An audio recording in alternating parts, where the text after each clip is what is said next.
Welcome po sa Panlasang Ameripina. Mga kaibigan, in the last few days po, naging trending yung hiwalayang Katniel at naging sikat din po yung mga kalbo dahil po yung may mga asawang kalbo, pinopost nila sa internet na may forever daw po kayo sa kalbo. At dahil po sikat ang mga kalbo ngayon, makikiuso rin din po ako kasi may kalbo ako. Nakikita niyo po tong kalbo na to. Sigurado po ako na may forever ako sa kalbo na to. Na 110% hindi po ako iiwan ng kalbo na to. Kaya mabuhay po kayong mga kalbo. Ano pang hinihintay nyo? Humanap ka ng kalbo at ibigin mong tunay. Kapatid ko po nag-message sa akin at sinabi niya na may bad news. Sabi ko, anong bad news?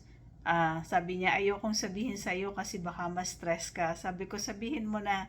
Sabi niya, hiwalay na yung Katniel. Sabi ko, wala akong pakialam kung naghiwalay sila. Pero may pakialam ako dahil may forever ako sa kalbo. Buhay ang mga kalbo.